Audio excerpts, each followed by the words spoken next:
नमस्कार। इस वीडियो में हम आज 15 अक्टूबर 2023 को होने वाली RACIT परीक्षा के सभी प्रश्न उत्तरों के बारे में जानने वाले हैं। हमारे पास में प्रश्न पुस्तिका सीरीज ए है।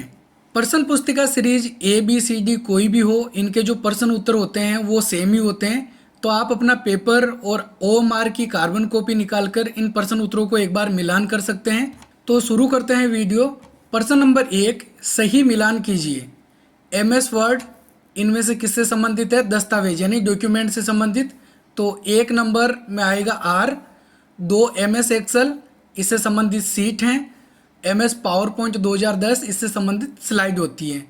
तो 1 नंबर में R, 2 के अंदर P और 3 के अंदर Q आने वाला है। तो इसमें सही उत्तर है A। अगला प्रश्न नंबर 2, MS वर्ड 2010 में चयनित टेक्स्ट अथवा ऑब्जेक्ट को काटने के लिए कौन सा कीबोर्ड शॉर्टकट प्रयुक्त होता है? तो काटने यानी कट करने की शॉर्टकट कुंजी होती है Ctrl+X। तो इसमें सही आंसर है A। प्रश्न नंबर 3, MS वर्ड 2010 में फाइंड एवं रिप्लेस सुविधा का क्या उद्देश्य है? तो इसमें सही आंसर है बी। डॉक्यूमेंट में विशिष्ट शब्दों या वाक्यों को सर्च और रिप्लेस करना, फाइंड और रिप्लेस करने का कार्य होता है। अगला प्रश्न नंबर 4, MS वर्ड 2010 में कौन सा दृश्य आपको आपके दस्तावेज को प्रिंट पर कैसे दिखेगा? मार्जिन्स और पेज ब्रेक डिस्प्ले के साथ? Question mark. तो इसमें सही आंसर है बी, प्रिंट लेआउट व्यू। अगला प्रश्न नंबर 5, ई मित्र पोर्टल के माध्यम से कौन सी सेवाओं का लाभ उठाया जा सकता है? बिल भुगतान, प्रमाण पत्र के लिए आवेदन, शिकायत दर्ज करना, ये सभी। तो सही आंसर है इसमें डी, ये सभी। प्रश्न 6, MS वर्ड 2010 में पाठ के रूप में दिखाने के लिए जिन रिबन टैब में विकल्प होते हैं जैसे फॉन्ट कलर और हाईलाइट कलर, क्या है? तो ये सभी जो टूल होते हैं वो होम टैब के अंदर होते हैं। इसमें सही आंसर ए। प्रश्न नंबर 7, MS वर्ड 2010 में चयनित टेक्स्ट एवं ऑब्जेक्ट की प्रतिलिपि बनाने के लिए कौन सा कीबोर्ड शॉर्टकट होता है? प्रतिलिपि यानी कि कॉपी करने के लिए। तो कॉपी करने की शॉर्टकट की होती है Ctrl+C। इसमें सही आंसर बी। अगला प्रश्न नंबर 8, MS वर्ड 2010 में सेव एज डायलॉग बॉक्स खोलने के लिए कौन सी शॉर्टकट कुंजी उपयोग की जाती है? तो सेव एज को ओपन करने के लिए F12 शॉर्टकट कुंजी का प्रयोग करते हैं। अगला प्रश्न नंबर 9, MS वर्ड 2010 में आखिरी क्रिया को वापस लेने के लिए कौन सा कीबोर्ड शॉर्टकट होता है? आखिरी जो भी हमने कार्य किया उससे वापस बैक आने के लिए हम Ctrl+Z का प्रयोग करते हैं। तो सही आंसर होगा इसमें बी। अगला प्रश्न नंबर 10, MS एक्सेल 2010 में एक्सेल वर्कबुक्स के लिए क्या फाइल एक्सटेंशन होता है? तो इसमें सही आंसर है ए, .xlsx। अगला प्रश्न नंबर 11, MS एक्सेल 2010 में सेल, पंक्तियों और कॉलम के स्वरूप को स्वरूपित करने के लिए आदेश देने के लिए कौन सा रिबन टैब होता है? तो इसमें सही आंसर है बी, इंसर्ट टैब। अगला प्रश्न नंबर 12, एक्सेल 2010 में एक नंबर्स की सीरीज को जोड़ने के लिए कौन सा फंक्शन प्रयुक्त होता है? तो इसमें सही आंसर है ए, सम। जोड़ने के लिए सम का प्रयोग करते हैं। अगला प्रश्न नंबर 13, एक्सेल 2010 में एक बड़े वर्कशीट को स्क्रॉल करते समय दृश्य को रखने के लिए पंक्तियों और कॉलम को फ्रीज करने के लिए कौन सा फीचर प्रयुक्त होता है?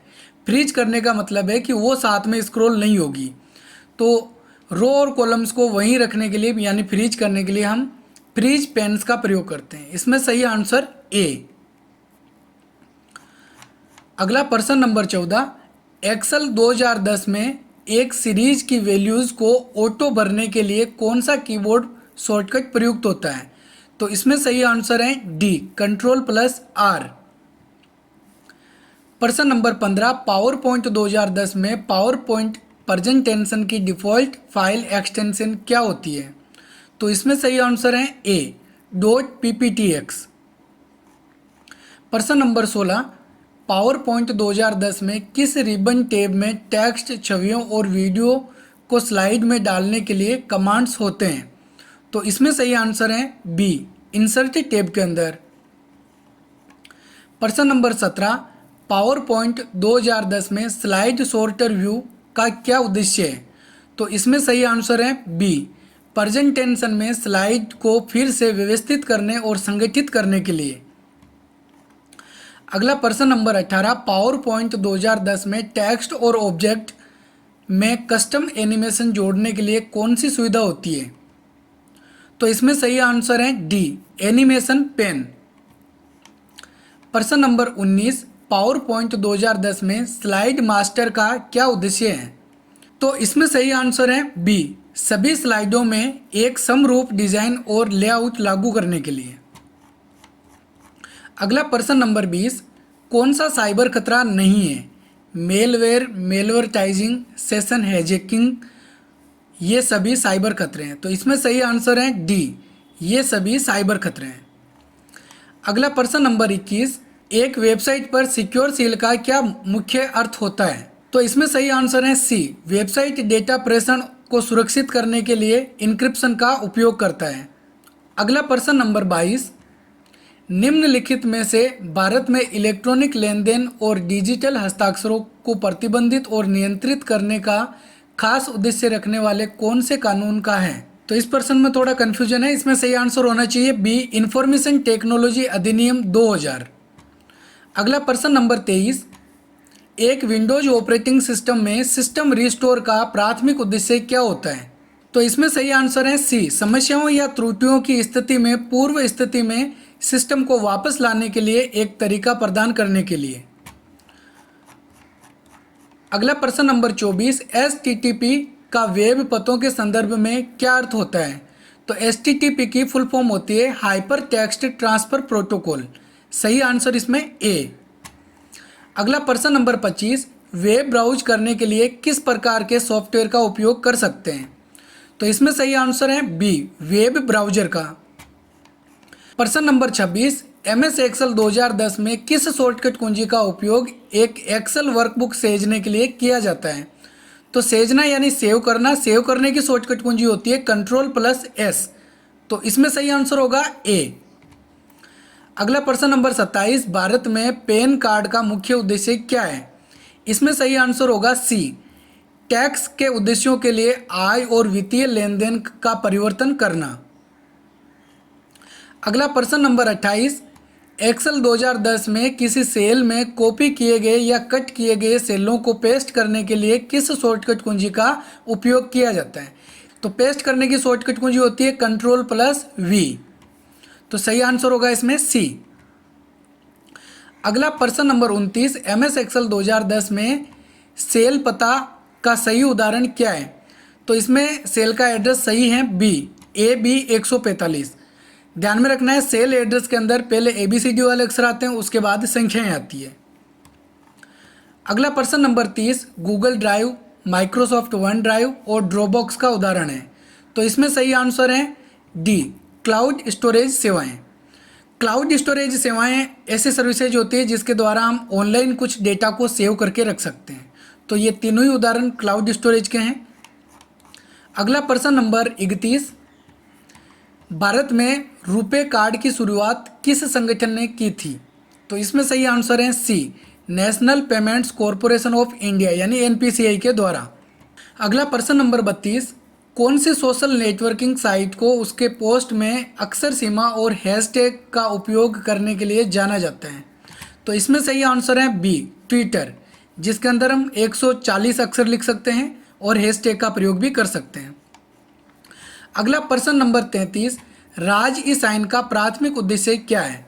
तो इसमें सही आंसर है बी, इलेक्ट्रॉनिक हस्ताक्षर प्रमाणीकरण। अगला प्रश्न नंबर 34, राजस्थान संपर्क पोर्टल का उद्देश्य क्या है? तो इसका सही आंसर है बी, शिकायत सुलझाने की सेवाएं। प्रश्न नंबर 35, भारत में आधार कार्ड का प्राथमिक उद्देश्य क्या है? तो इसमें सही आंसर है सी, पहचान स्थापित करना तथा सरकारी लाभ और सेवाओं का लाभ उठाना। तो उम्मीद है आपने सभी प्रश्नों के उत्तर का मिलान कर लिया होगा और इसका जो रिजल्ट है वो लगभग 1 महीने में आ जाता है, तो महीने भर का वेट करना, महीने भर में इसका रिजल्ट आ जाएगा। इन 35 प्रश्नों में से अगर हमारे 14 प्रश्न सही होते हैं यानी कि 28 नंबर हमारे आ जाते हैं तो हम इस परीक्षा में पास हो जाते हैं। तो उम्मीद है आपको हमारा ये वीडियो पसंद आया होगा। अगर आपको हमारा ये वीडियो पसंद आए तो वीडियो को लाइक और हमारे चैनल को सब्सक्राइब जरूर करें। हम RSCIT कोर्स से संबंधित इसी प्रकार के और नए नए वीडियोस इस चैनल पर लाते रहते हैं। मिलेंगे एक और नए वीडियो में, तब तक के लिए जय हिंद जय भारत।